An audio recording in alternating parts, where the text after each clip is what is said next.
Whoop, whoop, big dog.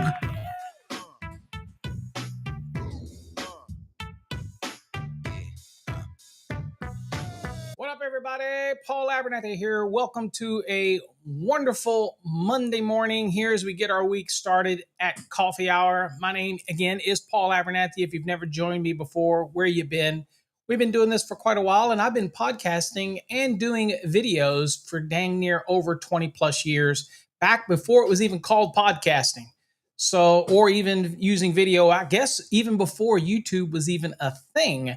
We were doing videos on AOL and uploading them to a repository for inspectors all over the country to learn. And so, again, thanks for being here. I know there's many choices you can have for your morning drive, but we appreciate you joining us here where we talk about just about anything to do with the National Electrical Code and all things electrically related.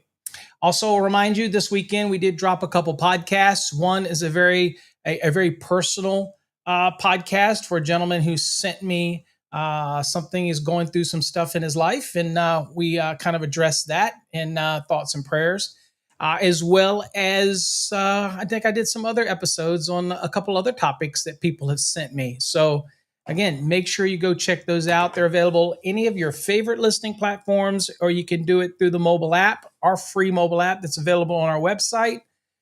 Or you can go to Spotify, Spreaker, Deezer, iHeartRadio, Apple Podcasts, Google Podcasts, pretty much any of them you want to listen to, as well as you actually can listen to all of our podcasts on fasttrackstube.com as well under the podcast tab. You can listen to it. So again, appreciate it. Also this weekend, I kind of had a little, what do you call it? A wild hair, and started doing some podcasts, some little short videos. And I say short for me because you know damn well nothing I do is short. So they're probably 8 or 9 minutes long where I talk about different things. And it seems like there's a lot of people that are interested in things about wiring cable, things that we work with every day and we really take for granted. We don't really know. Seems like people don't know a lot of the things about wiring cables. So we'll be doing more of those type of things because, again, I do want to teach people. And one of my missions also is to explain the proper use of the proper product for the proper application. There's a lot of propers there, but anyway, so go watch it. I talk about MEG testing and the fallacy of MEG testing. It's not not the holy grail of testing, that's for sure. Conditions have to be right for that to be even worth anything. But, people accept the values just as gospel, and they probably really don't understand the values. So that's over on TikTok. So if you're not following us over on TikTok, please do share it with other people.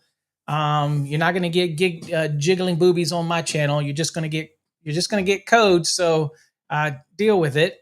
I talk about that over on the platform.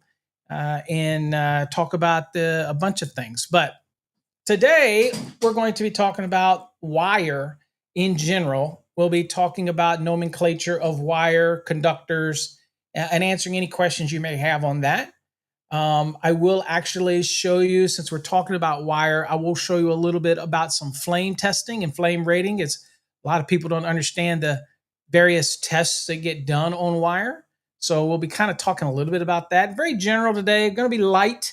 And I tell you, so light that I rushed to get here and literally left my coffee sitting on the counter. So I'm coffeeless today. I did have one already, so I'm pretty sure I'm going to be okay. And it was one of my wife's coffees, so it's probably going to be fine. But anyway, that's what we're going to talk about today.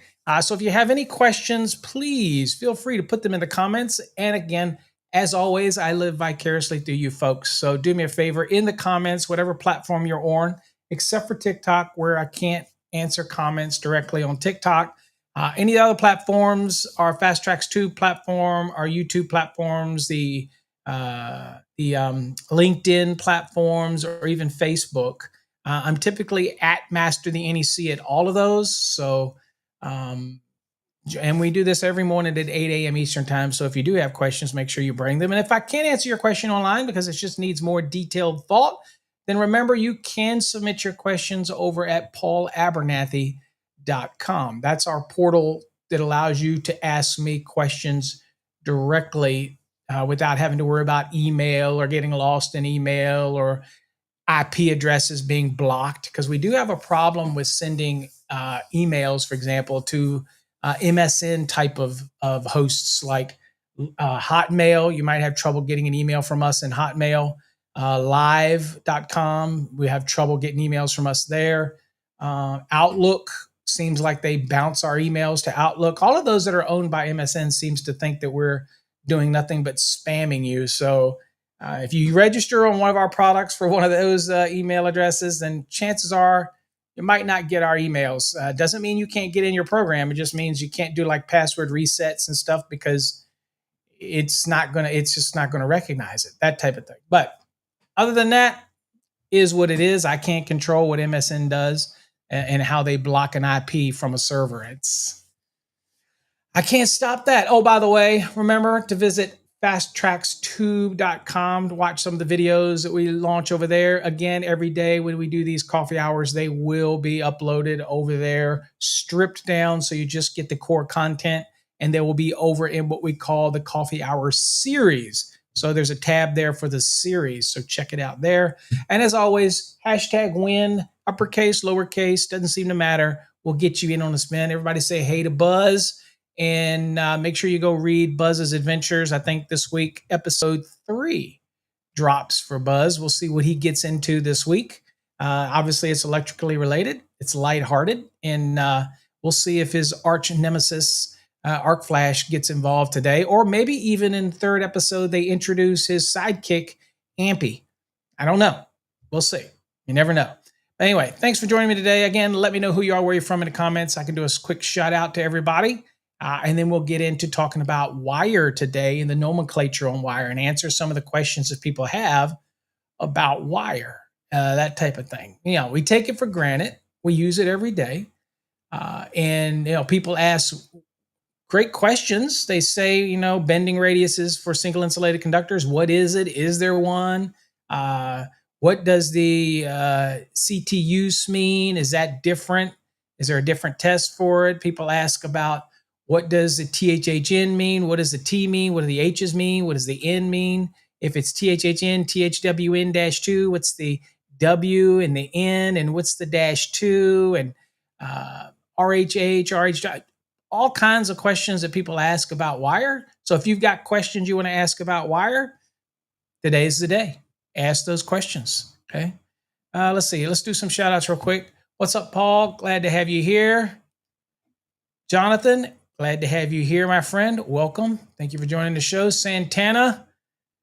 Thank you, Santana. Glad to have you here. Thanks for joining us. CMECP is in the house. Woo, woo, woo, woo. Big dog. And look at that. He's got CMECP after his name. Oh, dude, look at you. What's up, TJ? Glad to have you here, my friend. Rob's in the house. Rob Thompson. Rob, thanks for joining us, my friend. Glad to have you here. As always, Charles is back in the fold. Welcome, Charles. Glad to have you here. I see you, Christopher, shouting out the #win. Corbin's in the house. Corbin, welcome to the show. Glad to have you here, my friend. Joseph's in the house. Sunny, New Jersey. It is nice out today. A little chilly, but I'll take it. I'll take it. Justin, welcome, Justin. Throwing the #win out there. Justin's also watching over on the Tube, so we know the Tube is working. That is Fast Tracks Tube. Not the YouTube, the Fast Tracks Tube. That's where he's watching. All right, let's see here. So what's up, Skiato, Skidoo, Skididdly-doo? Welcome, glad to have you here. What's up, Mike from the outdoors? Alex, glad to have you here, my friend. Welcome. AJ's in the house. Good morning. Happy to have you here. Oh, Mike, Alex, been on vacation, living it up, enjoying the good life. Well, welcome. We're glad to have you back. What's up, Manny? Good morning from Wyoming, out in the middle of, what do they say, God's country? Let's see. What's up, Jason? Oh, we got another CMECP in the house. Jason, glad to have you here. We're stacking them up with the CMECP today. Stacking it up. Let's go. Charlie, what's up, Charlie? Glad to have you here, my friend. Greg, welcome. Glad to have you here. Tino's in the house. Tino, glad to have you here. Good morning. Welcome. Red Dog is in the house. Woo, woo, woo, woo. Big dog. Good dog. Glad to have you here, my friend. What do we got? Cray Cray. What's up, Cray Cray? Glad to have you in the house. Cray Cray. Good to have you here. What's new place? This is the place. This is your new place. Welcome. Good morning. Glad to have you here. Wow, we got a lot of folks in here. What's up, Terrence? On his way to Houston. Trades his time between Houston and Virginia, Maryland, DC area. Welcome. Glad to have you here. Good morning, Rob. Welcome. Buzz Watts. I'm planning on reading it to my kids. Awesome. There you go. That's engagement. That's what we try to do with it. Get them started early. Who we got here? Abe's Barbecue. Good morning. Glad to have you here, my friend. All right. We're caught up pretty quickly with folks. Remember, we live vicariously through you. We love to hear your stories, what you got going on. Okay, that's what it's all about, folks. That's what we do Coffee Hour for. It's not as a supplement to training. We do training. We do talk about electrical things. But again, it's one of those things where it's just to give you folks something in the morning to get your day started. And that's what Coffee Hour originally started and was all about. I used to do the Wednesday nights for our Fast Tracks programs and do the training, but we stopped doing that over a year ago. And I was itching to get something that allowed us to do some teaching again to the masses. So we opened it up, and that's how Coffee Hour was born. Now, I started Coffee Hour very slowly. If some of you remember, it was a little video here, a little podcast here, a little. So then we decided to do a Monday through Friday show. And so, again, the rest is history. So thanks for joining us. As always, we appreciate it. All right. So the first thing that we're going to did today, as they say in the South, is we're going to kind of look at some of the requirements for conductors real quick so we can kind of get our lay of the land, because we're going to be talking about conductors and wire and different nomenclatures and things like that today and thing. But we just want to talk about what the NEC says about wire so we kind of get the basics down, especially if somebody is taking a test. You never know. You could get some random questions that are talking about the minimum size conductors and all that kind of stuff. So we're going to make sure we cover that real quickly. Conductors, minimum size conductors, as far as the National Electrical Code is concerned, it says minimum size conductors for voltage ratings up to and including 2000 volts shall be 14 copper or 12 aluminum, except as permitted elsewhere in the code. So other locations in the code, it may permit smaller sizes for certain specific applications, right? So interesting enough, we do have allowances in the code for not really for the building wiring part, but we do have allowances in the code for under 725 for class 2 and class 3 type circuits that could have a lower. We do have some ratings in Article 400 and 402 for cords and things like that. So they may have a different ampacity rating or size of conductor allowance. But in general, building wire, you get a question and they ask you what's the minimum size. And then we say 2000 volts or less. We're really talking about, that is all low voltage, by the way. There's a misconception for that type of thing. Because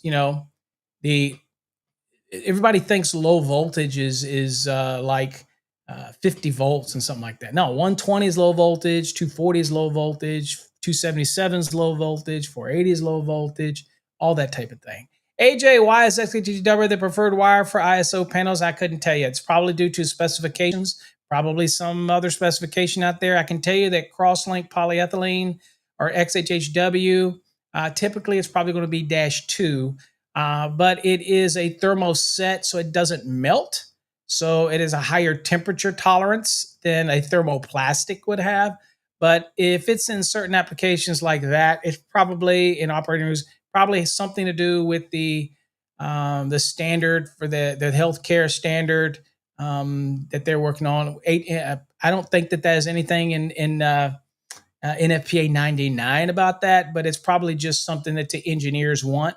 But that's about the best I can tell you. There's nothing in the NEC that would dictate that scenario. But X is a much more resilient insulation type than, for example, thermoplastic, which can melt. X won't melt. It'll crystallize and it can be damaged at high heat, but at the end of the day, it has a lot higher tolerances and a lot more reliability over those tolerances of heat and temperature changes than you would get with a normal thermoplastic. So it might have a lot to do, AJ, with reliability of the conductor that's exposed to various conditions. And obviously, in an operating room, maybe I want the conditions to be at the utmost, right? Okay, that type of thing. Okay. Let's see. What do we see? I missed something here. Good morning, Todd. I see you with that CMECP on there. Welcome. Glad to have you here. Let's see. Adam, good morning. Glad to have you here. It was a good weekend. I can't complain. I can't complain. AJ says it's a pain to pull. Well, if it has pulling lubricant on it, it should not be that much harder to pull than thermoplastic, to be honest with you, depending on the sizes you're dealing with, that type of thing. So, shouldn't be, but it may be little thicker. But when you start getting in larger sizes of X, it's more comparable, right? It's more comparable to THHN when you get to the larger sizes. Now, when you're starting out, like the 14s, 12s, and 10s, that type of thing, then at that point, then the insulation on X is thicker, right? Starts out thicker than you would with a THHN, which may have a 15 mils, whereas starting out with an X may have a 30 mils. Your specification, they don't like you to use pulling lubricants. So that sounds more like a anesthesia room or something like that, because I'm not sure why they wouldn't let you use any lubricants. Or our products, for example, at Encore Wire, they already come with pre-lubed. So they have what's called Super Slick Elite already on the XHHWs and the THHN, THWN-2. So it already has it built into it already. So you wouldn't add any additional pulling lubricant. And there's very trace amounts of silicone, very little, hardly any. And usually that's an issue for paint booth applications, but I don't know why, because it's so little that it shouldn't make a difference to anybody. But it's not like those silicone molecules are going to rush out and get into the air, but they seem to freak out in those automotive manufacturing. They seem to freak out about silicone with the painting and all that kind of stuff. But anyway, I would think the XUUs has, ours, if you buy Encore wires, then it would have it. But I can't imagine we sell very many people our X without any. You probably aren't using ours then for that, because I don't believe we produce it without special request, and that would be a lot. I don't believe we produce our X without having our pulling lubricant already applied to it. I'm just saying. So anyway, and ours would be XHHW-2, not just XHHW. So I don't know. But again, that specifications can call out what they want. I don't half the time. I don't think engineers half the time. Many of them know what they want anyway. They just spec it like IEEE 1202. They don't know why they want it. They just say I want it. So anyway, all right. So let's talk real quick conductors. So there's your sizing. The conductive material. Conductors in this article shall be copper, aluminum, or this other type of aluminum, unless otherwise specified. Okay. Now, if it is aluminum and that other type of aluminum, it shall comply with these requirements here. Okay. So solid aluminum 8, 10, and 12 shall be made in 8000 series electrical grade aluminum. Now, again, you're not going to see any manufacturers out there in the wiring cable industry making a aluminum 10 gauge or aluminum 12 gauge, even though the code would allow us to do it and the standards would allow us to make it. Most of us are not going to make it because, again, in those smaller sizes, we feel that copper is king and that's the way to go. But the code would allow it. Now, when it comes to, again, in a stranded aluminum, which you'll notice that 8 through 1000 kc mil is to be stranded, it will be marked RHH, RHW, XHHW, XHHN, XHWN, THW, THHW, THWN, THHN, yada, yada, yada. Okay, so the most common that you're going to see here, obviously, is THHN and THWN and that type of thing.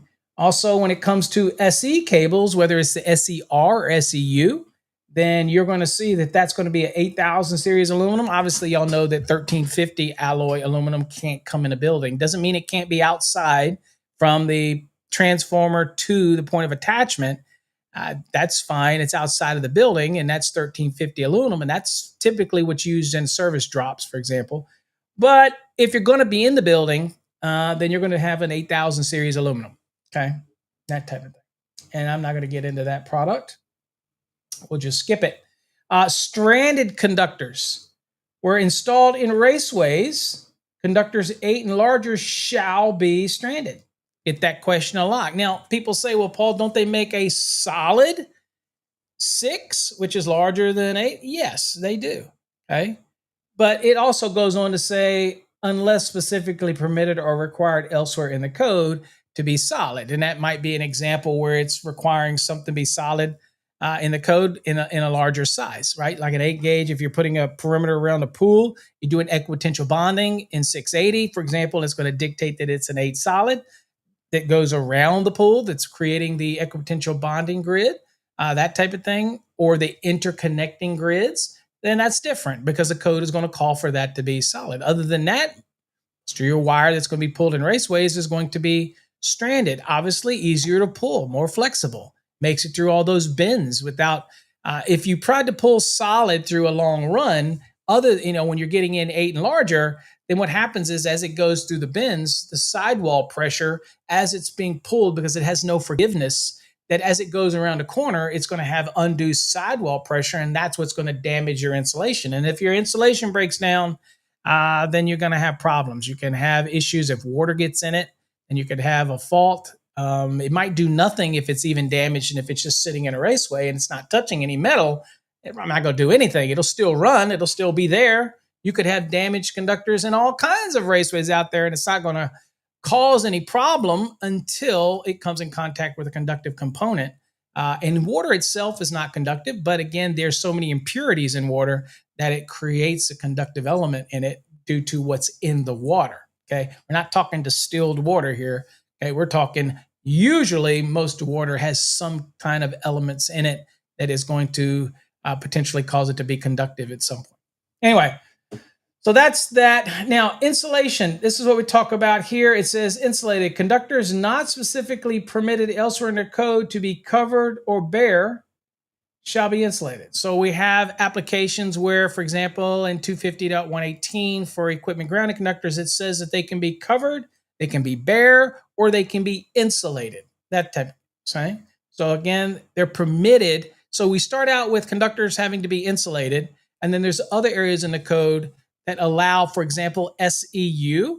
We allow that neutral that's coming from the down from the service drop down to the point of attachment down to a meter, let's say. That's that SEU style, unarmored. In that one, that neutral is obviously bare. So we get allowances for that in 338. So that's an example of that. And of course, with equipment grounds, we get allowances in 250.118.1, which says it can be bare, covered, or insulated when it comes to equipment grounds. So that's kind of how it gives you other allowances to be able to do things like that. Okay. All right. I wanted to talk a little bit about a table that is probably very much overlooked by many people. And that is when we're talking about conductors insulation and the different types of insulation and its use. What's up, Angel? Good morning. I see those hashtag wins out there. Juan, I see you out there. Beto, good morning. Glad to have you here.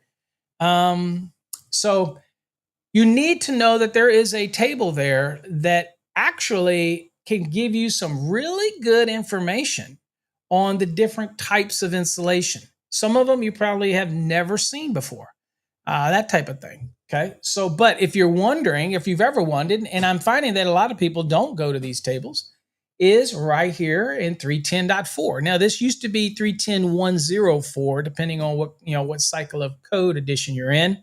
But when we're talking about the 2020, the 2023, that is the table you're going to go is 310.4, and that's going to talk about the different conductors and their insulation rating, their temperature ratings, and all that other good stuff. What's up, Brandon? What's up, Van Man? Glad to have you here. All right. So insulated conductors shall comply with table 310.41 and table 310.42. Okay. All right, so what are we talking about down here? All right, and let me go on and see if I can't. I don't know if it allows me to say. Well, it does let me, but it's off the chain. So we'll just kind of do it this way. It's a little too big for what we're looking at. So here, what you're going to see is you're going to see the trade name of the product that's used. This is where you'll see things like THHN, THWN-2, XHHW, all those kind of things. This is where you go to look at all that. And here's the letters that you'll see for that. Like here's MTW, okay, machine tool wire, typically what's used inside of equipment for, same inside of motor controllers, all this type of thing, typically where we see machine tool wire. You'll also see the maximum operating temperature. This is what's going to be printed on the actual insulation or possibly the nylon, depending on the conductor you're dealing with. All right, so I just go to some of the ones that we're more familiar with. Look at here. But you didn't know that there. Paper, okay? All right, so let's get down to the ones that we're more familiar with here. Okay, so thermoset. Thermoset is something that we talk about. Thermoset, there's thermoplastic and there's thermoset. Thermoplastic is like what you see on THHN. That T stands for thermoplastic. The big difference between thermoplastic and thermoset is that the polymers in a thermoplastic, they run in strings and they don't cross-link, so they melt very easily. So I explain to people what thermoplastic is, like in THHN, is that it's kind of, think of it like a Hershey bar, right? A Hershey bar, if you apply heat, it melts, right? So think of thermoplastic products, TW, THHN, THWN-2, things like that. If you have a high level of heat and you start to get over that 90-degree rated insulation, then what happens is that the plastic becomes malleable. And then if it's really tight against the edge of a metal box, or if it's around a corner too tight, or you bend it too much, then what happens is it will easily deform the plastic material. And ultimately, it could deform it to a point where it weakens it or thins it out or exposes a conductor's core, which is the copper or the aluminum. So that's why we have that 90 degree and we can't breach that 90 degree. That's why in the code we have adjustment and correction so that we can adjust the condition of use, number of current carrying conductors or ambient temperature down so that we don't get to that volatile threshold of the insulation where it could start to break down. So we're always trying to do adjustment and corrections to keep that temperature down so that we don't breach that volatile 90 degrees C threshold of that insulation, right? So that's why we have adjustment and correction. That's why you do what you do with the ampacities and try to keep it, because the ampacity is going to generate heat as current flows, as well as ambient temperatures, wherever you're putting these conductors. That's why we do raceway fill, okay? All those things are to protect the integrity of the insulation, right? So that's the reason we do those type of things.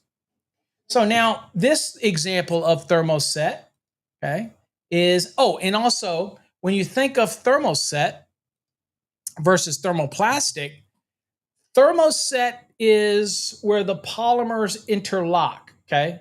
So they interweave and they create a much stronger compound. So it's more resistant to abrasion. It doesn't melt. So even though it's still rated 90 degrees C, it has a much more forgiving element to a thermoset product, which you're going to hear people call cross-linked polyethylene, XLPE, right? But again, this is where you go to double check and you can see the ratings. Okay, so even though this product is a 90-degree rated product, because it's a thermoset, then it's going to have that cross-linking polymer. That means it's going to be much more resilient to abrasion. Okay, it's going to be able to handle temperatures better. Whereas thermoplastic, it's just like it sounds. If you put plastic in a cold environment, it gets brittle.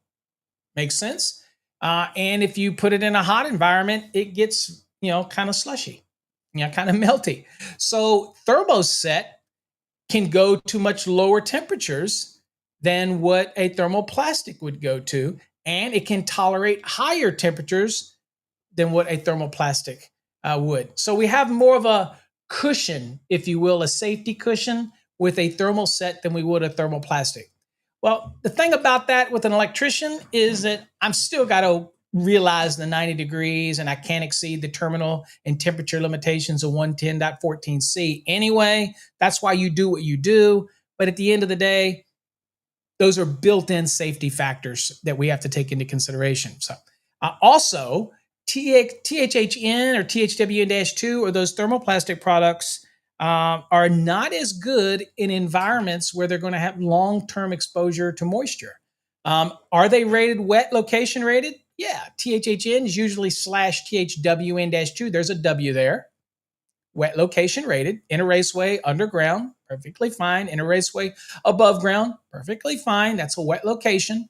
However, if you are knowingly, and this is where it becomes that skill set that you have as an electrician, if you know you're putting it in a location that is going to be constantly submerged, and we know raceways underground are going to be submerged, it's going to have water in it. You can't keep it out, okay?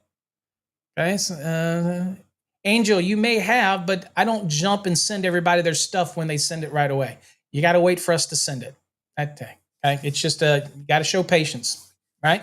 We'll get to it, and it's always got to be at winner@fasttracksystem.com and all the information that we request, that type of thing. So, and we do those in batches. So we already sent out the first batch when people sent everything right away. Those that that kind of came behind, you just got to wait until we do the next batch. So where was it at? That type of thing. So at the end of the day, picking the right product for the right environment is important. Thermoset or cross-linked polyethylene is why it's used, right? Also why it's used a lot in URD, which is USE-2. And by the way, USE-2 is primarily a thermal set. Doesn't mean it always has to be, but typically a thermal set product. And again, it's much more resilient to abrasion, ruggedizedness, and it's thicker. So here's another thing to remember about wire and insulation, right? Is that when you think of the thickness of the insulation, obviously it gets thicker as the conductors get bigger. But also remember, for example, in thicknesses, XHHW, which is your basic introduction into cross-linked polyethylene, the X being cross-linking, okay, it usually has a certain thickness of mils, and you can also find that from this table. But we'll say it starts at a 30 mils thickness. It gets thicker as the conductors get bigger, obviously. But when you look at the different types of insulation, it inherently means it's thicker. So if I didn't know the size, but I said to you this, I want an XHHW of one size, whatever size that may be. But I want now, this is still cross-linked polyethylene, I want to jump up to an RHH, RHW-2. Okay, the R rubber. Now, in wiring cable today, we really don't use rubber. It's simulated and meets the same type of testing. We don't really use the rubber in building wiring aspects of it. We just call it RHH, RHW-2, but it's, is there still rubber conductors? Obviously, we make that in cords and other types of products, some types of cables. But at the end of the day, we're talking generally RHH, RHW-2. And when you go from X and you go to RHH, RHW-2, the insulation inherently gets thicker due to that rating. And if you go from that to USE-2, it tends to get equal to or thicker. And then when you move up to like PV wire typically is a cross-linked polyethylene. Doesn't have to be. They also make it in thermoplastic. Why would you? Because it gets really thick. But at the end of the day, it gets even thicker. So the different nomenclatures for the wire type results in a thicker insulation in general. Not just the size of the conductor. It just gets thicker as you go to those different types of insulations. Now, THHN typically starts out at 15 mils, right? And as it gets bigger, it'll have an increased size of mils. And I can show you that. And you can look at that too over in the code at 310.4. It's all right there in case you've ever wondered those type of things. And I'll call out some stuff here. Let's go to the code real quick. And so here's your RHH right here. Right, there's your RHH. It's 90 degree rated insulation. You can see that RHH is rated for a dry and damp location. Notice that RHH is not rated for a wet location, just dry and damp. Now let's go to the right a little bit. Here's the sizes that it's available in right here, right? Here's 14 through 10, 8 through 2. And the reason it's doing it like this is because you will see here, right? You'll see over here, and I will see if I can't do this here. It won't let me, it probably won't let me expand it to the point where you could see it. No, it's not gonna, it'll let me do some of it. So let's go real quick down here so you can see what I'm talking about. So here is the RHH, no W in there. Okay, so dry location in a damp location. Many people don't also know that THHN is okay in a damp location as well, just not a wet location. But many people don't know that. All right, so here's your thermal set. RHH, dry and damp location. And let's see, we'll go here. Now, here are the mils of thickness. So that starts out at 45 mils of thickness, okay? And it tells you over here the type of covering on it, right? If there is any covering on it. Most of the RHHs are a pure extrusion of just a thermoset compound, cross-linked polyethylene. But they do make some that are covered. And that's important, obviously, also for raceway fill, because in there, when you start looking back in chapter 9 into the tables, and you're doing raceway fill, and you're looking for the conductors in table 4, you'll see that there's an RHH with a covering, and there's an RHH without a covering. I know it's minuscule thickness, but it does have an effect on raceway fill. So not all of them come with a covering, okay? And that's why you see you got little notes here. But anyway, you see as it gets bigger, the insulation thicknesses get bigger. You get all the way up to 500 kc mil, and it's 95 mils of thickness, right? Remember that there. So there is the thermal set. All right, now here is the moisture resistant thermal set. All right, so you have RHH, and then you have what's called an RHW. Now notice that the RHW, here's talk a little about nomenclature.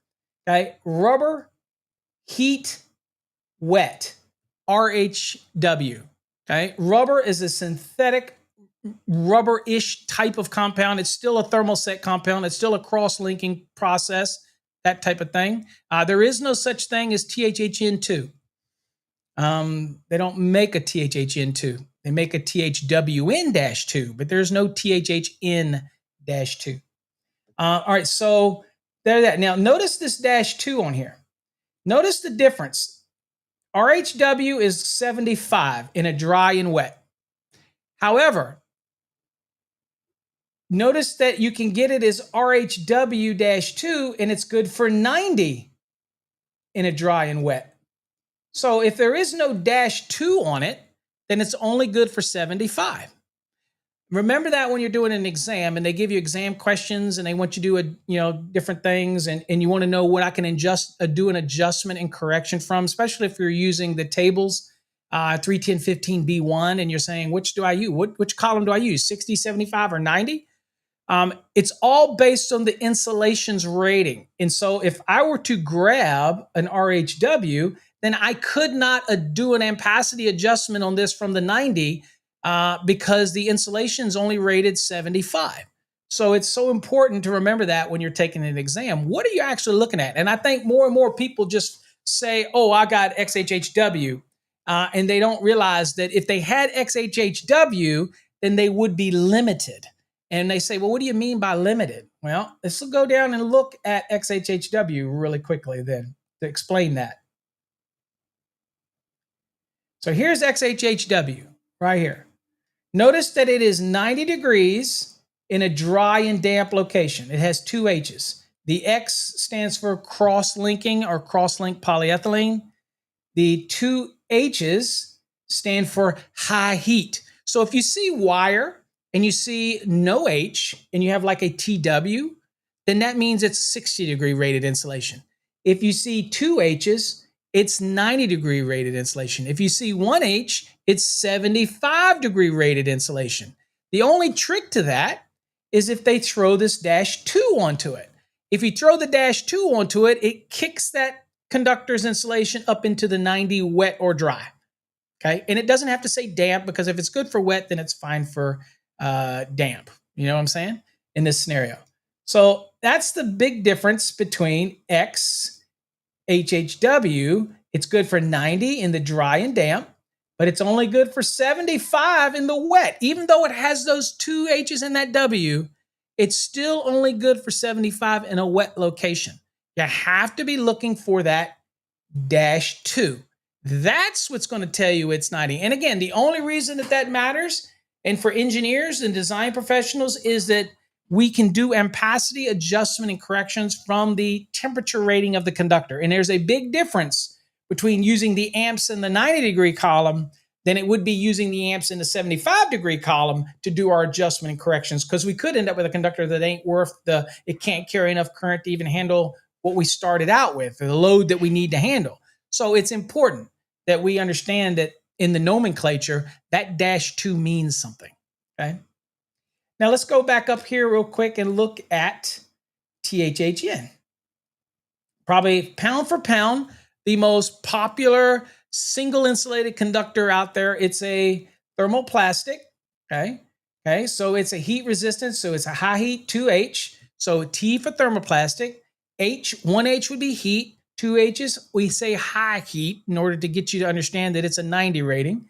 And then notice that it says dry and damp locations. So THHN is for dry and damp, not wet. Okay? And we have definitions of damp. We have definitions of dry. We have definitions of wet locations in Article 100 of the National Electrical Code. So you want to familiarize yourself with that type of scenario. I can tell you right now, any raceway that is run outside, above ground or below ground, is a wet location per the National Electrical Code. It doesn't matter whether it's liquid tight that's being run or you use compression fittings, and it doesn't matter. If it's a raceway outside, doesn't matter if it's liquid tight, EMT, rigid, it doesn't matter. It's a wet location, okay? It is what it is. Now, you could have an application where the raceways run into a location that wouldn't qualify under the wet location, but it would under the damp location. If that's the case, THHN is fine under that application. And it is rated 90-degree insulation in a damp or a dry location, right? And then you look down, you say, okay, well, that's THHN. Then usually all THHN is going to be dual rated. And when we say dual rated on wire, what we're saying is that the wire has multiple ratings built into the wire. So, for example, THHN/THWN means that you as an installer get to pick your use of the product. So if I'm using it in a dry location, I can do my adjustment and corrections from 90, realizing that the terminals are probably going to be limited to 75 or 60, more often 75. So your ampacity is going to be limited there in a 310/16 ampacity column. But if I have to do some type of adjustment or correction, I want to be able to use the ampacity from the 90 to make sure that I'm not going to have a problem, that I've got a conductor that's at least good for the ampacity I need, and it's not less than what's in the 75-degree column. I got to do that little exercise. And if you're not familiar with how to do that, over on Fast Track's Tube, we have a great video called Derating Demystified. Go look for it. Just type in derating or type in demystified, and you're going to see it. Okay. Now, standard wire that's still around here is, okay, so Alan says it's MTW, THHN, THWN-2. Absolutely right.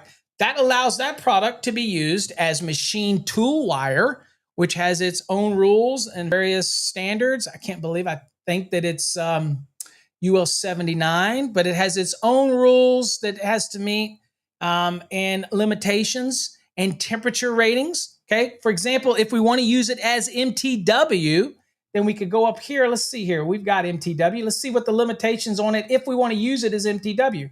There we go. So here is the use of it as MTW. I know you can't see to the left because I got it cut off. But anyway, here's your MTW. Check this out. 60 degrees C. So when you're looking at ampacity, it's a 60-degree machine tool wire in wet locations, and it is 90 as machine tool wire in dry locations. And I was right. Here is CNFPA 79, okay, for electrical standards for industrial machinery, and that's where you're going to get a whole bunch of more rules. So that's if I'm using it as MTW. I have to follow those rules. But it also means that that product was evaluated as well under for THHN and THWN-2. So I can use it in those applications as well. Okay, so this is if I'm using it specifically, or if I'm using it inside of machinery, those type of things, then I have to follow those rules. And of course, there's other standards that you'd have to follow as well, like NFPA 79, that type of thing. And that's specifically for the wiring and all that gets done inside of machinery and certain rules. Okay. So again, that's what we call by triple rating a product or even quad rating a product. For example, I can have a product that is designed. Now, here's something else to remember about wire. And is that when you look at wire, if you have multiple ratings on it, right? So let's say I have a wire that is, let's say it's a quad rated wire. Let's say I'm buying a PV wire that is also USE-2, okay, which is also an RHH, which is also an RHW-2.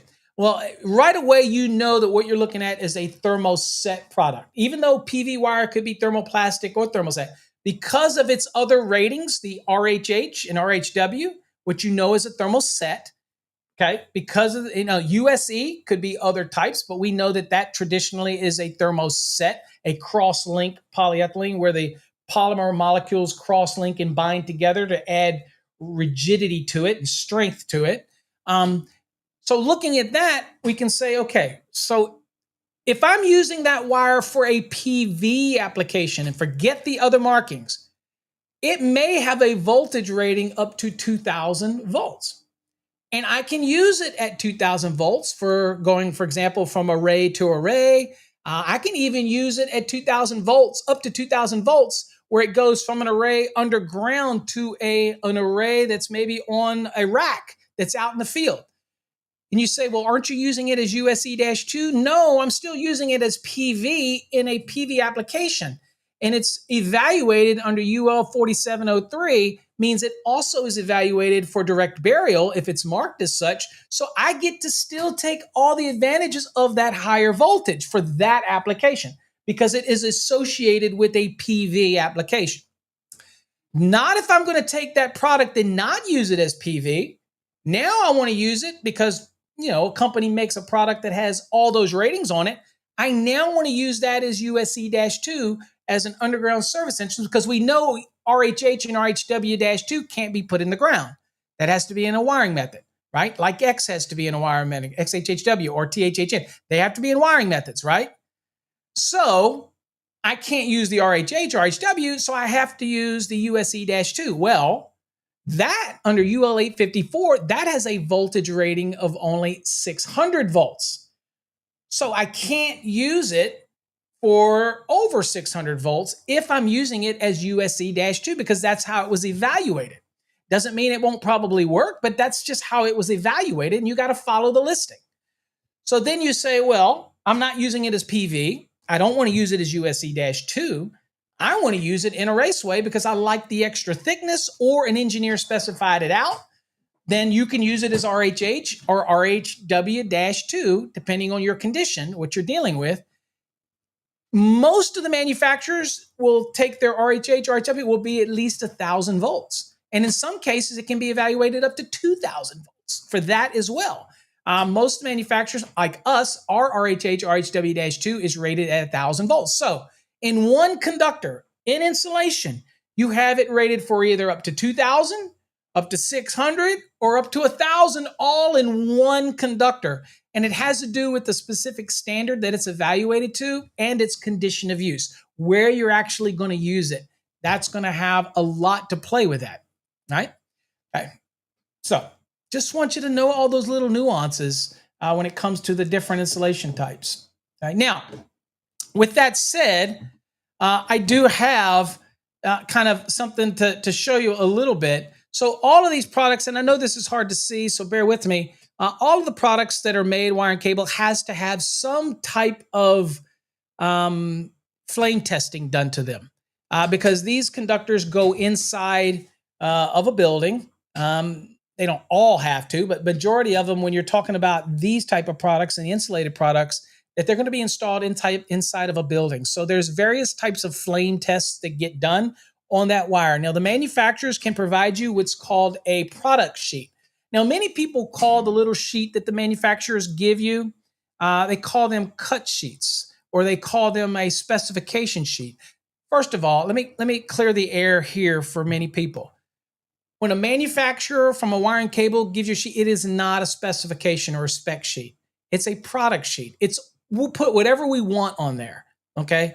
That is not a specification. Specifications come from engineers and design professionals, and they dictate what they want for a specific project. Okay.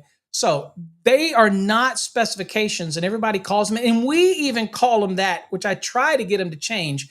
We even say, well, go get our spec sheet. That's not, I mean, tongue in cheek, it is, but I think it's because I know that when we talk specifications, that's what engineers design, versus us as a manufacturer, we're providing what's called a product sheet or a cut sheet on our product. And we try to list as much information as we can on there. Okay. So that's what you see. So that's what we see here. Is you can see kind of a sampling, and I know it's hard to see, and I can zoom in a little bit, is there's all types of various testing, flame testing that gets done on the wire that you're buying. And so a lot of times when it comes to flame tests, couple misconceptions. Number one, if you're not in Canada and an engineer is specifying that they want to see an FT4 rating on a product, most of us manufacturers that are manufacturing to a UL standard may or may not have a product that has FT4 on it, for example. FT4 is pretty much equivalent to IEEE 1202, which is another voluntary standard. The FT standards are Canadian standards. They're not US standards. So, in far as the US is concerned, what is our equivalent to like an FT4 or IEEE 1202? We call that UL 1685, and we refer to that in the trade as the method 2, which is the more restrictive type of method. And again, it has to do with flame propagation and how far the charring can be. Normally, products that are going to be installed in things like cable trays and all that, they get that CT use rating. They're just going to meet the normal standard 1685. That's it, which is the normal flame test. That's all that's really necessary. Now, there's other tests that are required. For like example, THHN, that has to have a flame test that's called VW1, or referred to as UL 1581. That is a flame test that has to be done. It's like a beaker test that has to be done on all of our wire.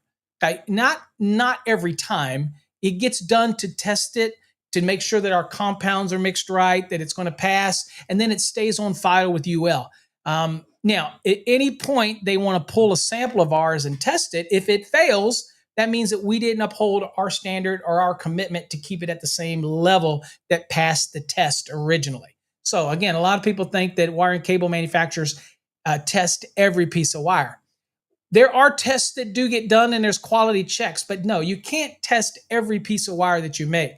But we have machines that are dialed in to make sure that this wire is made consistently with the same type of compounds, the same type of catalysts in it.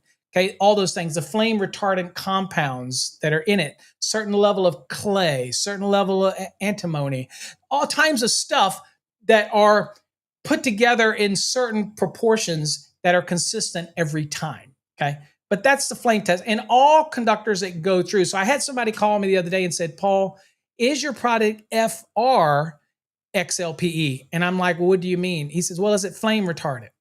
All of the products that go into a building that has a UL listing on it that's evaluated has to have a flame retardant rating on it. Unless it's USC-2, and that's all it is. And in USC-2 by itself is not supposed to come into a building. That stays outside of a building. And that does not have to have flame retardant in it because its intended use is outside of the building. But we make products, like you said, that are quad rated, that have dual or triple or even quad listings on it, like the example. And that means that, guess what? We're going to put flame retardant in it anyway, because we have to meet the requirements of the RHH, RHW-2, or some additional requirements that may be required for the PV wire. So anytime you see a product with multiple listings on it, you get to pick the listing you want, and it's different. Okay. What does Thomas say? Fought this battle with the fire protection engineer, trying to piece standards together to utilize flexible cables as mixed premise wiring for a fire alarm system in the manufacturer's modular. Yeah, mix and matching and trying to take this to this and add them together. It doesn't work like that because you're always restricted to whatever the limitation is. So I can't take. I have people that take a 600 volt rated conductor, splice it onto a 1,000 volt rated conductor, and think that they can utilize the 1,000 volt rating, and they can't. Okay, I mean that's just a crude example, but you can't piecemeal those type of things together.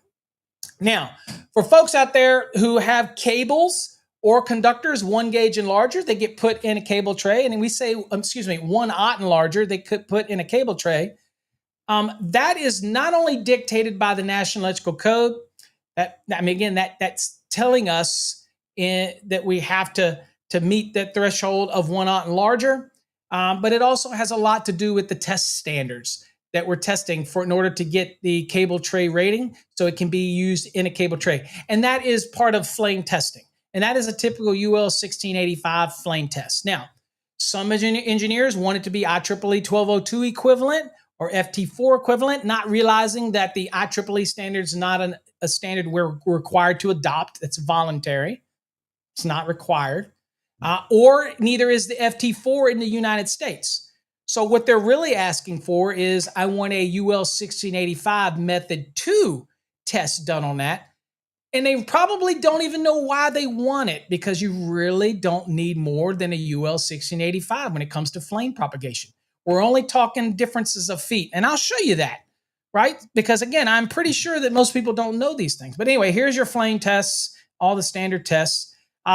Here is an example, IEEE 383, which is kind of like a nuclear facility test versus IEEE 1202 and a UL 1685 method 2. They all are pretty much the same. The biggest difference is that the UL 1685 method 1, which is what we would do on any of those 1/aught and larger conductors that are listed as CTUs, versus the method 2 is really, it's the angle of the burner. So this way versus this way. And if it's this way, it's pushing the flame further down the conductor, where this way, it's more directly at it. And we're talking about how far the charring is. Okay, so under method 1, the charring is allowed to go up to 96 inches from impact. Whereas in method 2, it's only allowed to propagate 59 inches. So it's all about how the flames and the charring spreads based on the ratings, right? So obviously, method 2 of 1685 testing is more stringent than method 1. But method 1 is the benchmark. Okay, that is the benchmark that we have to achieve if we want it to be CT use. Okay, so here's a good example of a depiction, right?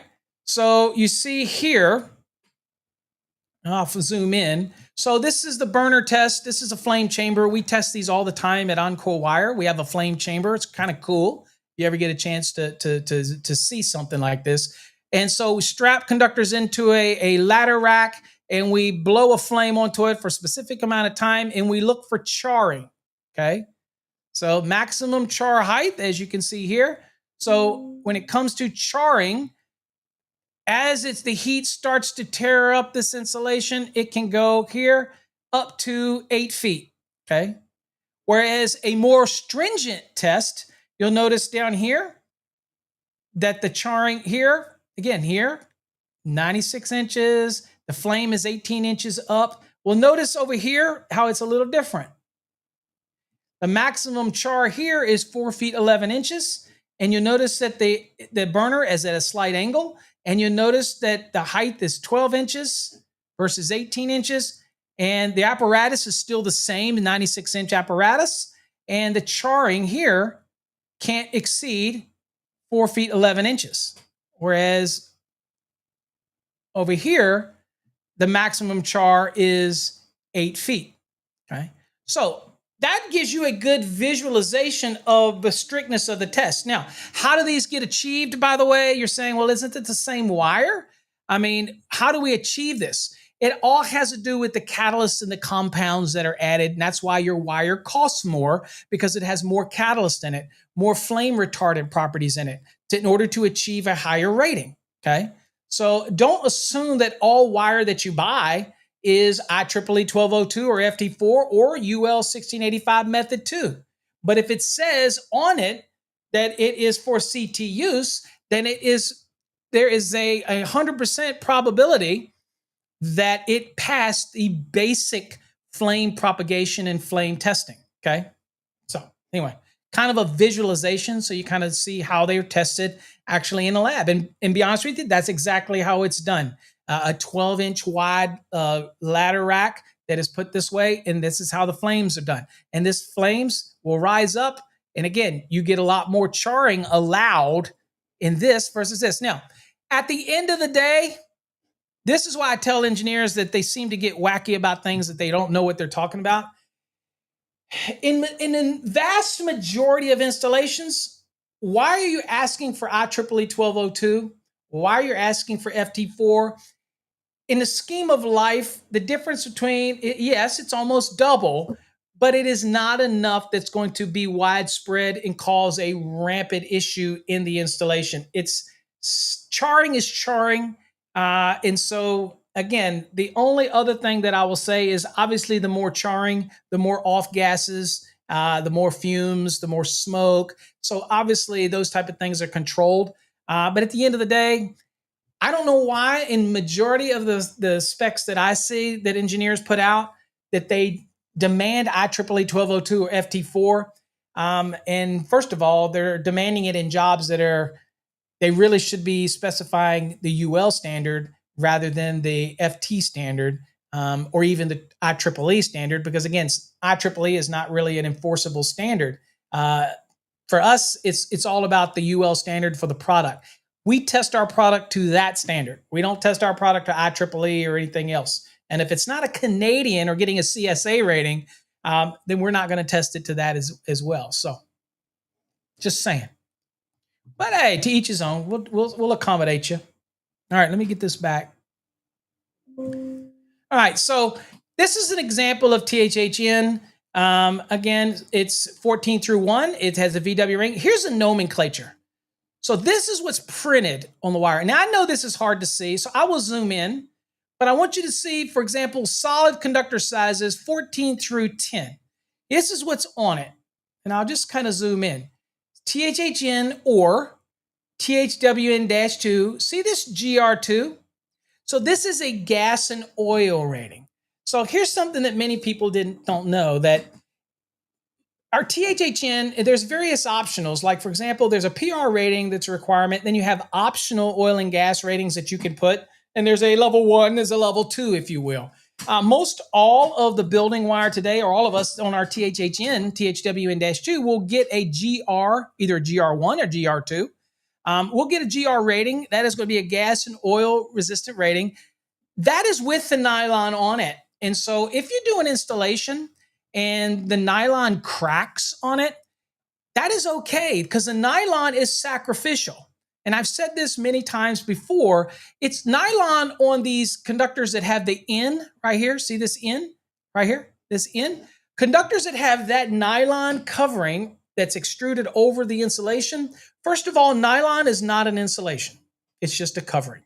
It's there for two main reasons. One is to reduce the coefficient of friction in conjunction with pulling lubricant. And two, it's there to act as a protective layer during the install to the conductor's insulation. Now, manufacturers will print the markings on it. So sometimes when they crack off, an inspector will say, I can't see the markings. And they'll have a fit. Well, again, inspectors need to use a little bit of common sense and say, well, we can go to the other end where it isn't cracking off, or we can go to the order sheet where we made the order, or we can contact the manufacturer. We can determine who the manufacturer is because they'll have the purchase agreement. They'll have some other documents. They need to know that we can provide them and say, yes, that's THHN. Yes, that nylon is sacrificial, unless, of course, it's an oil and gas environment. All those type of things. But yes, people throw a fit all the time when they see the nylon cracking off. That is perfectly fine. Another thing I will show you here is, let's see here.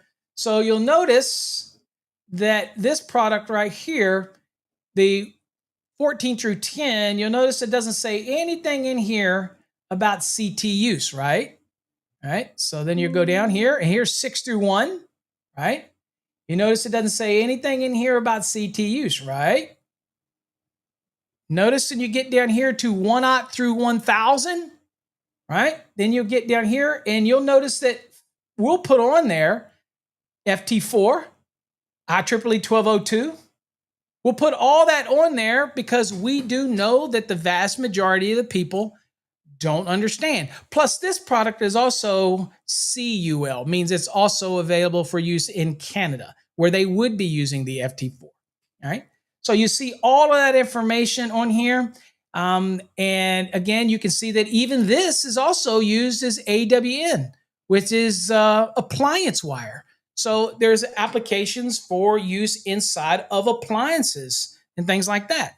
Also, you'll notice that it has sun res on it. So can it be exposed to sunlight? Let's say in a cable tray exterior outside where it transitions, maybe it's exposed. Yes, it can. Will that nylon survive long-term exposure to UV just because it says sun resi on it? Will it? Absolutely not. It will crack, deteriorate. It will lighten in color. It will crack. It will break away. That does not mean that the insulation is in imminent failure or there's a problem. Just because it turns a lighter color or cracks or deteriorates on the nylon, it could be due to temperatures, right? Nylon doesn't like things -4 degrees, lower than -4 degrees when it comes to things like nylon, okay? It starts cracking, or when it gets hot, or you have thermal cycling amongst conductors that are in close proximity.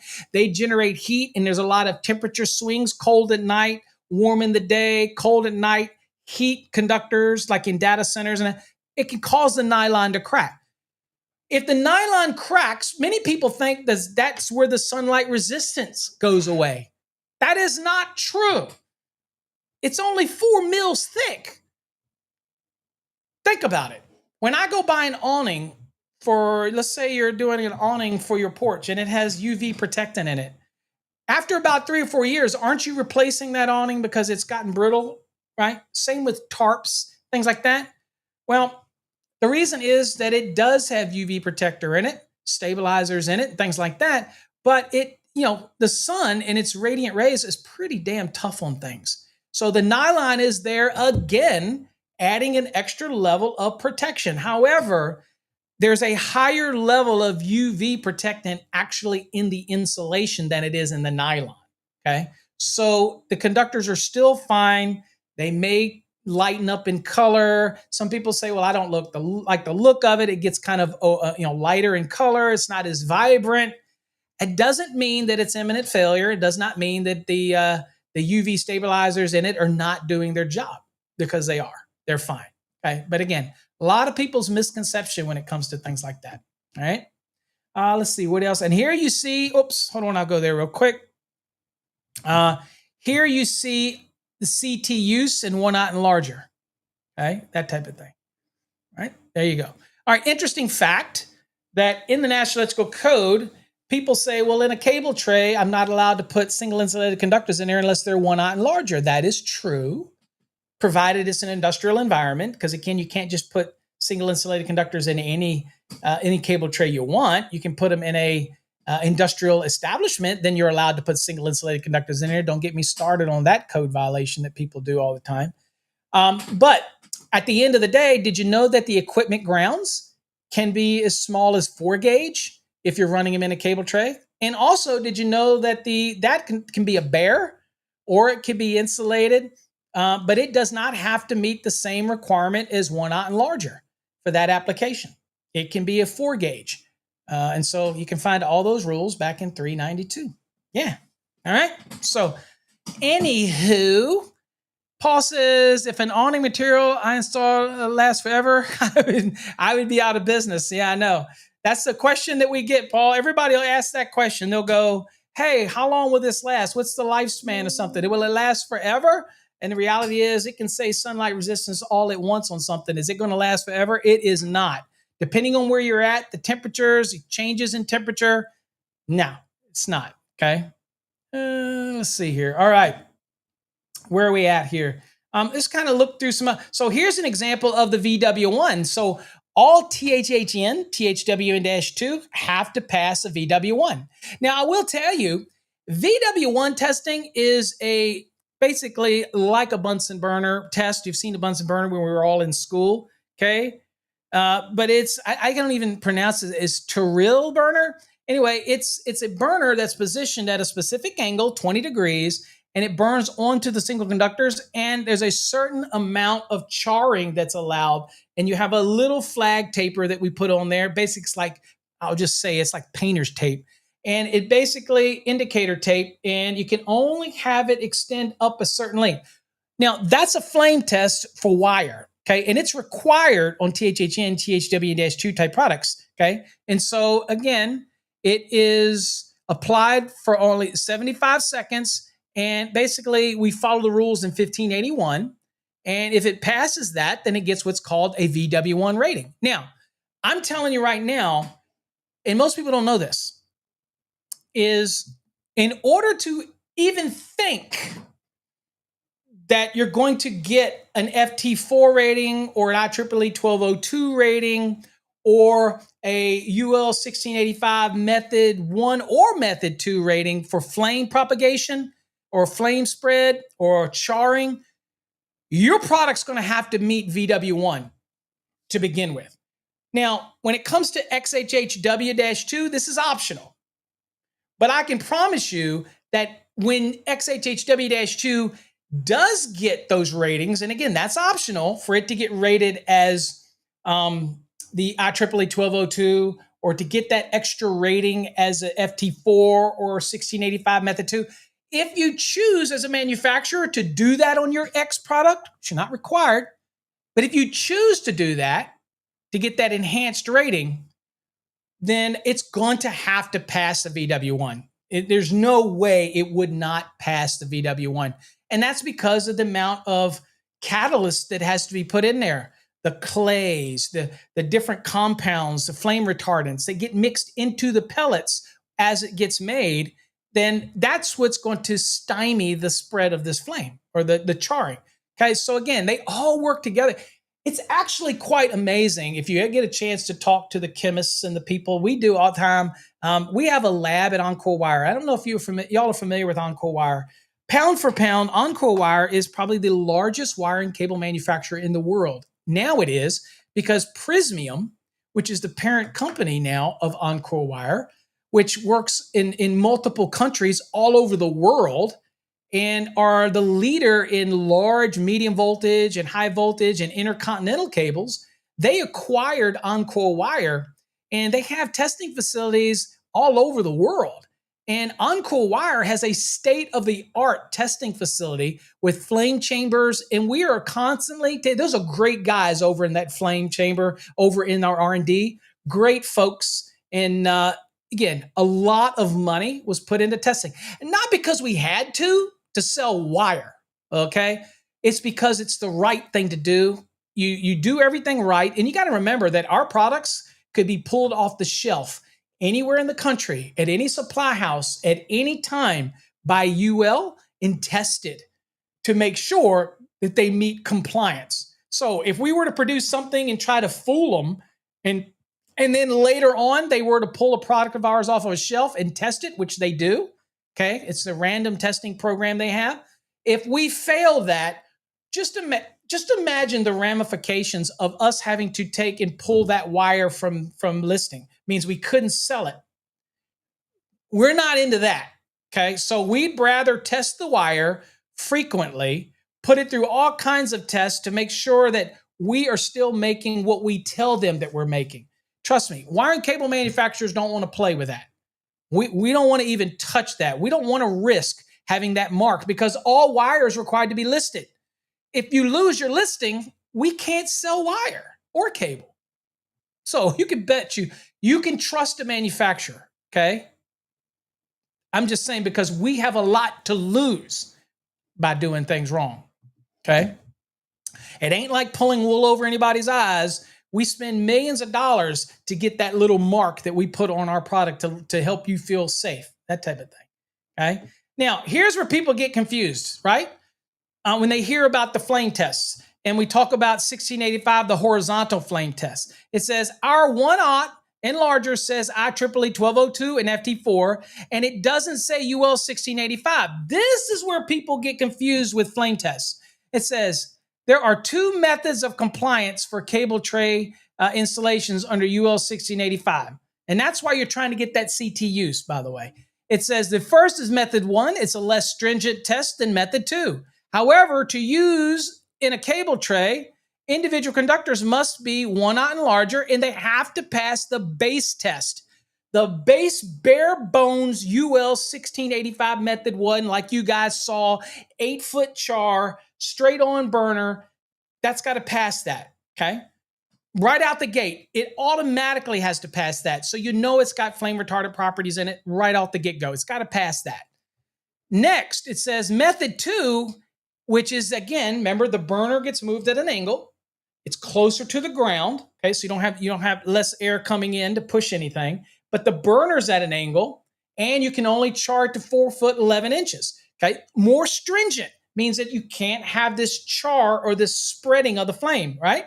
That's a more stringent, okay? That's an enhanced listing, and it's optional. It is not required. So engineers out there that are speccing IEEE 1202 or FT4, if it's a normal application, a normal installation, then there would really be no need for that enhancement on it. You really can get away with just a regular 1685 listing. It's fine. But we understand that if you want that, then we offer it. But it is optional in most manufacturers. Some people just throw it in, that type of thing. All right, so for example, therefore, THHN, THWN conductors, the workhorse of the thermoplastic world when it comes to building wire, meets 1685 method 2, it can be considered equal to IEEE 1202 or FT4. However, it is important to remember that the individual conductors only need to meet UL 1685 method 1 or the regular testing to be permitted in a cable tray. In our case, our THHN, THWN meets both method 1 and it meets method 2. That's why it's marked on there. But you won't see that marking on XHHW inherently from many manufacturers, okay? For example, here's the XHHW. You'll notice down here, you see it says for CT use, right? So that means it met at least what? And I know y'all can't see this. So this is cross-linked polyethylene, okay? It has to meet at least FT2, which is a basic flame test. FT2 is a Canadian use. So again, it has to meet the same normal flame test that would be equivalent to that. All right, so now let's scope in here. You see it says for CT use, okay? You'll notice the sizes, 1-aught and larger, right? But you'll notice something that's missing. It doesn't make any mention of IEEE 1202 or FT4 because it doesn't have to. When you see this CT use on it, you automatically, and you engineers and design professionals, you should already know by learning nomenclature that in order to be for CT use, it had to pass 1685, the standard method. Now, some people will say, well, isn't that freaking confusing, Paul? Why don't you just put everything on it? Well, we don't put everything on it because we're not required to. And why would a manufacturer put more than is necessary? It uses more ink, and it's relying on folks to go and look and understand the nomenclature. That's why I'm here. That's why I teach it, so people can understand it, right? So anyway, there you go. So there's an example. All the people ask, well, see this 600/1000 volts? What is that? Well, that 1000 volt rating that's on XHHW-2 these days, you're welcome. That was my mission quite a few years ago in order to change the voltage rating on standard THHN for use in 1000 volt applications without increasing the thickness based on research that we did based on Paschen's law. And Paschen's law talks about the arcing effect between two conductive wires. I'll just use wire because that's what we're using.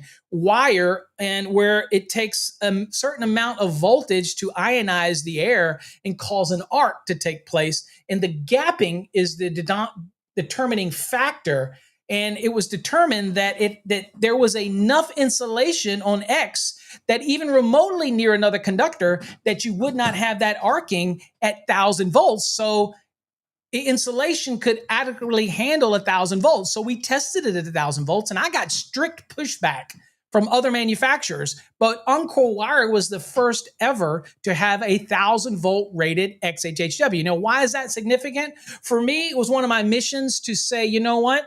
When I have to teach people raceway fill, and if I have to do a 1,000 volt application, I got to jump up to an RHH or an RHW-2, it's thicker. And so it's going to change the raceway fill calculation.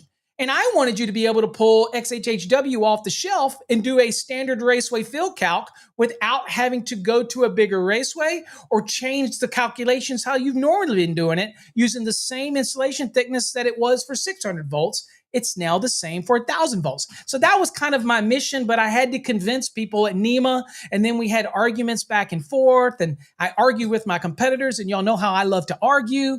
Then it got passed for the US only, and then Canada and Mexico says, nah, we're not going to do that, and they're tri-national standard and all that kind of thing. And I think since then, now they've grabbed onto it and realized, okay, 1,000 volts is fine. That insulation is thick enough for 1,000 volts, but that's why you see this on here. Okay, so we could just put 1,000 on it and leave it at that, because obviously 1,000 is greater than 600. But this is a situation where we deal with inspectors all the time, and you'll have somebody come and say, well, I need you to use 600 volt wire. That's a 1,000 volt wire. And I'm sitting there going, well, you know 1,000 is greater than 600, right? But they still want to argue, so we'll put both of them on there. Makes them happy, okay? That type of thing, okay? And you'll notice it says -2, because this would only be good for what? 90 in a dry, but 75 in a wet, but we add that -2 on there, then it raises it up to 90 wet or dry, most importantly for adjustment and corrective purposes. Does that make sense? It's a lot of information, guys, that you're getting thrown out in a short amount of time. See this RW90? That's also a Canadian, okay, because you see we have the CUL, so it's equivalent. It's not the CSA, it's a CUL, so it's their program.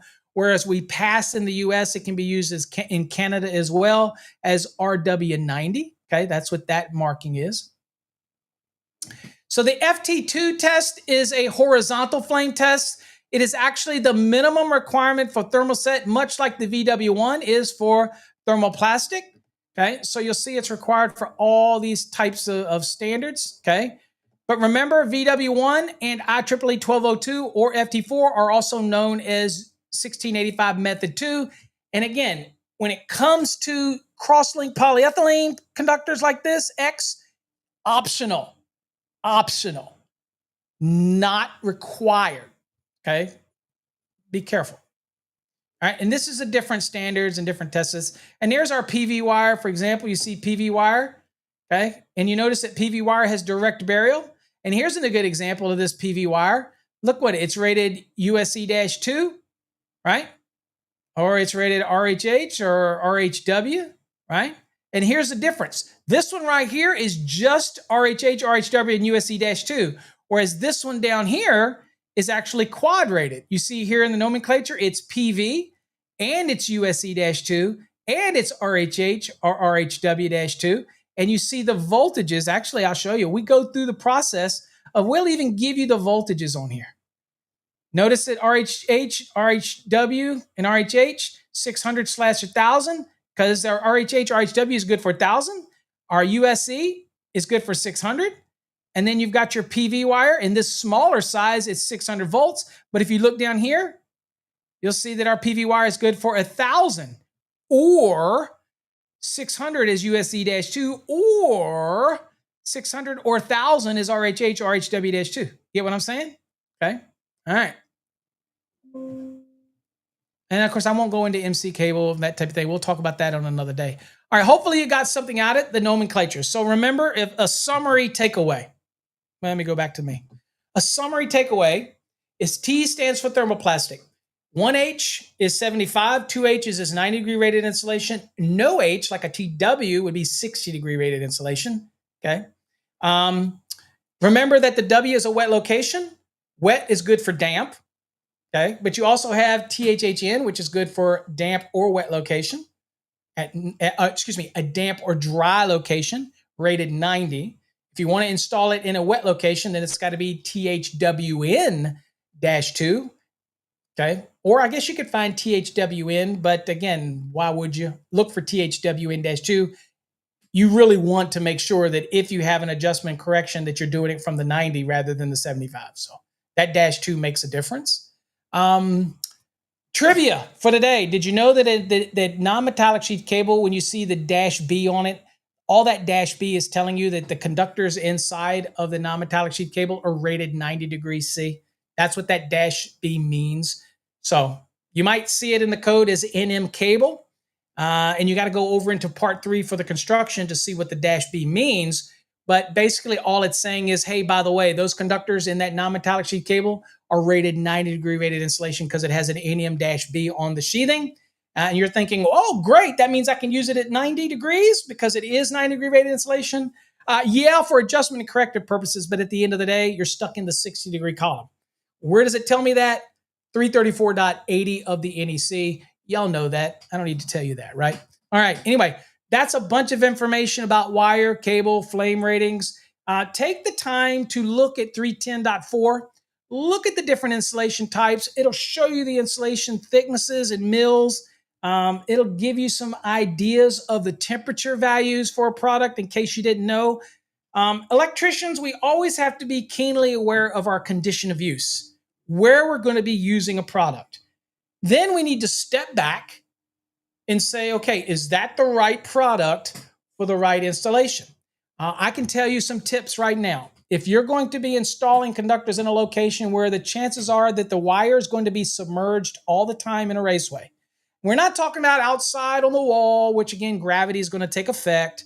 All these, and you know, raceways are designed to be arranged to drain. Y'all should be understanding that. Other than that, XHHW is the workhorse of those conditions where it could be subject to volatile temperature changes and you're worried about the insulation. X is going to be better. Cross-linked polyethylene is better for that type of thing. It can handle colder temperatures and hotter temperatures. I still have to keep the ampacities under the code, but it still handles that a lot better than thermoplastic. For building wiring inside of a building, conditioned space inside of concealed walls in raceways, all those type of things, THHN, THWN, all day, every day. It's the workhorse, not a problem. And by the way, these same insulated conductors get used in all of the cable products you see. So you buy an MC cable, or you buy a tray cable, or you buy a some other type of cable.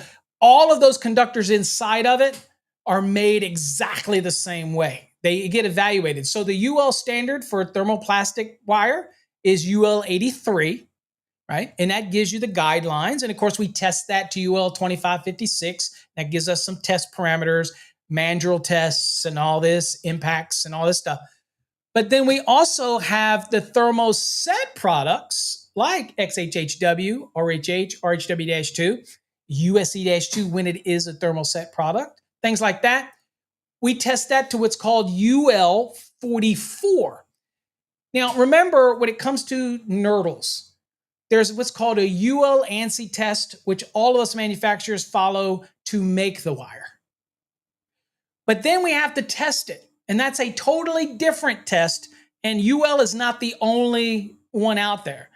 We can have any third party test it, like ETL, as long as they do testing on UL 83 and 44. We can have ETL, we test it. We can have CSA, if we're using Canada, we can have them test it. So there's other different types of NRTLs that we can use. Just most people think UL is the only one out there because it's very clever marketing, and they do a great job.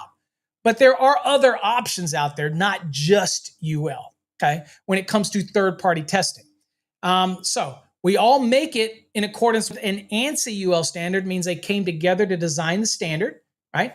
And that's how we make it.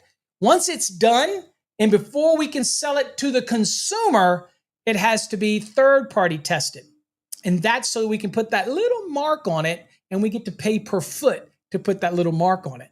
That's to tell you that they confirm that we actually made it based on the standard. That's why we do that. But again, remember, the product standard is different than the evaluation standard. That's different, and you have options there. At Encore Wire, we choose to use UL for 99% of our evaluations. We use ETL for, I think, one product evaluation as an option. But at the end of the day, most of our stuff is through the UL, that type of thing. But you have options, okay? Now, as far as you're concerned as a consumer, as long as you get wiring cable that has that NRTL mark on it, then I would not worry. Okay, because the manufacturers do their due diligence. Can accidents happen? It usually happens on wire. Accidents usually happen between the supplier and the job site. Very rarely does it happen between the manufacturer and the actual supplier. Very rarely, because of the caution that is how to load the reels and all the stuff that gets done. It's usually, okay, that type of thing. I'm just saying, okay? All right. Adam says, just want to say I make lesson that I should never read, or watch. Very enjoyable, sir. You make lessons that I would never read, or watch. I do? I make lessons that you would never do that? I'm sorry. I'm sorry, Adam. I would hope you watch them. All right, let's go spin the wheel. I know what you're saying now. All right, so let's see here. Let's go 9, 10, 11, 12. Let's do 4. Let's do 4 giveaways because I'm running over. Let's see here.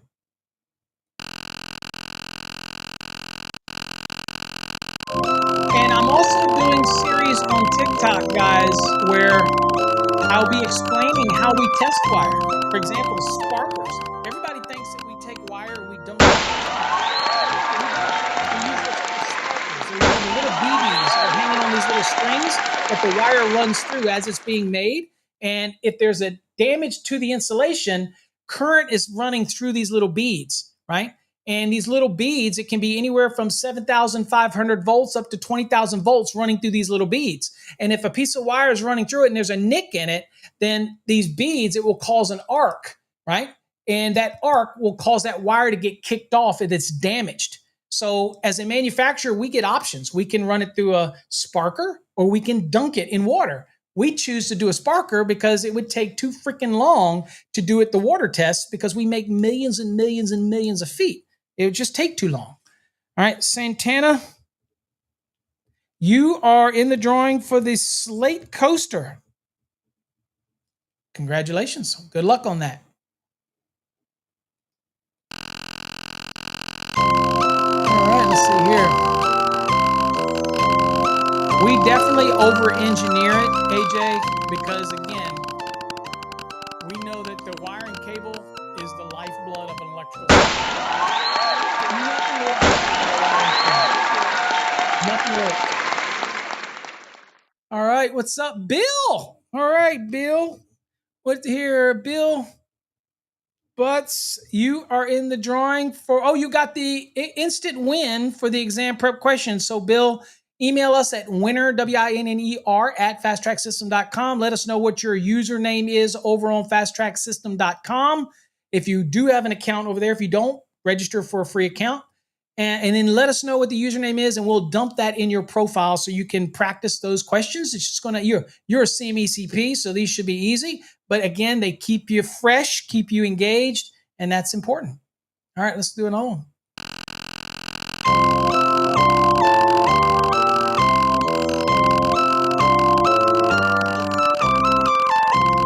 All right, we're spinning. I'm dragging too, man. I can tell I don't have my coffee.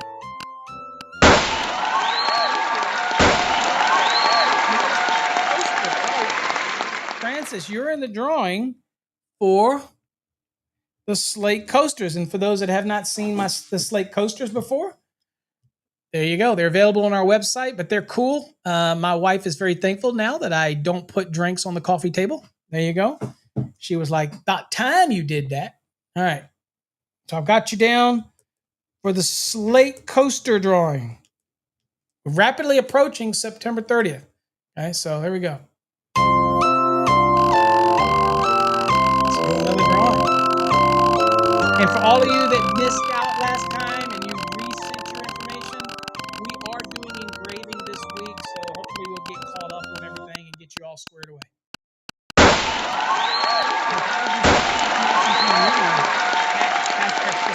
fasttracks2.com, and you included everything that we needed. Your full address.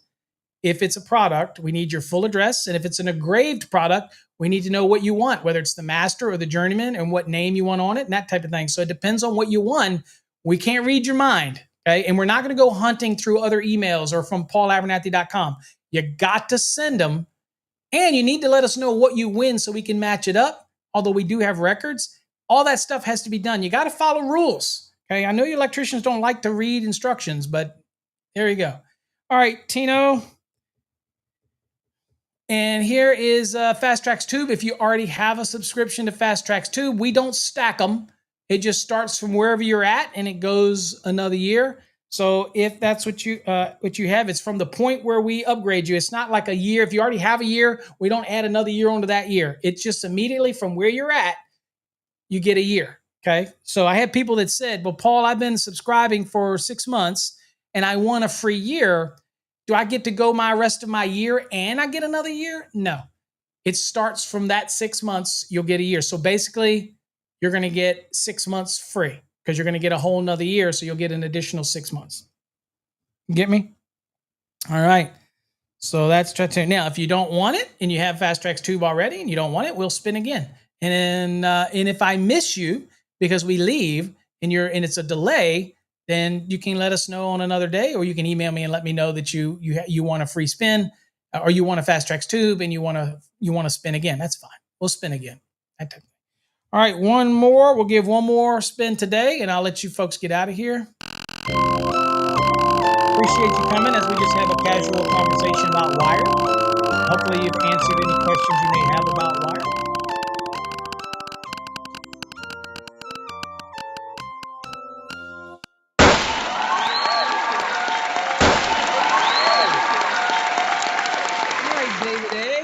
David A., you won a Fast Tracks Tube as well. For all that are not familiar, just go to Fast Tracks Tube or fasttrackstv.com. And at the top where it says member plans, click it, sign up for a free membership, get your username, your password, and then send it to us at winner, WINNER, at fasttracksystem.com. Let us know you won a free subscription to Fast Tracks Tube. Let us know what your username is that you picked out, as well as your email address that you used when you signed up, and we will make sure that we elevate you to give you your 12 months of free access to Fast Tracks 2. Okay? All right, folks, that is it. Hopefully you got something out of today's episode, and we appreciate you joining us here. Join us tomorrow, which we'll do another episode. Who knows what the topic will be, but we will do it. Until next time, stay safe. God bless.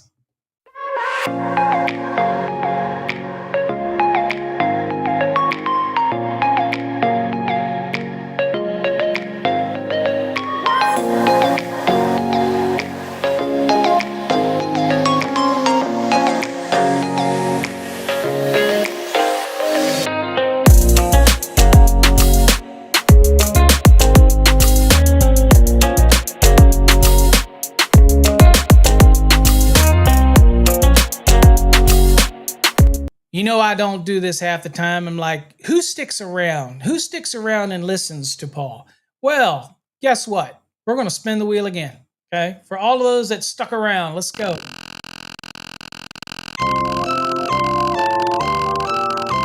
Give you another chance.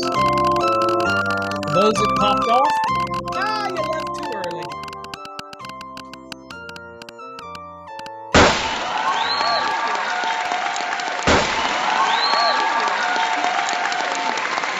Fast Tracks Tube. So let's spin again.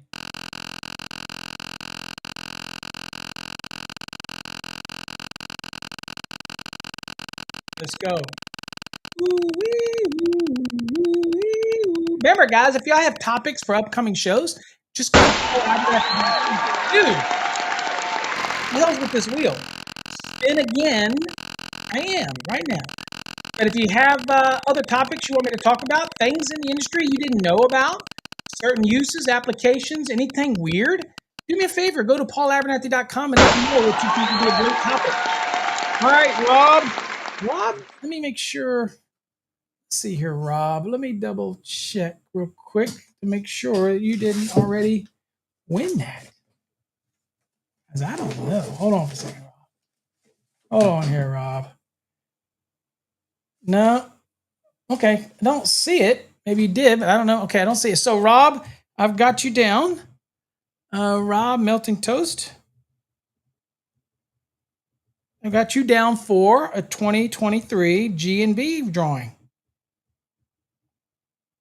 All right. Good luck with that. Okay.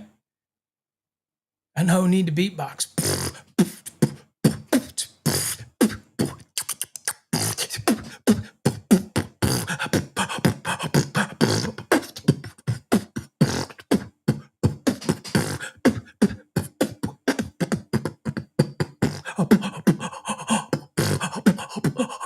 Okay. Enough of that.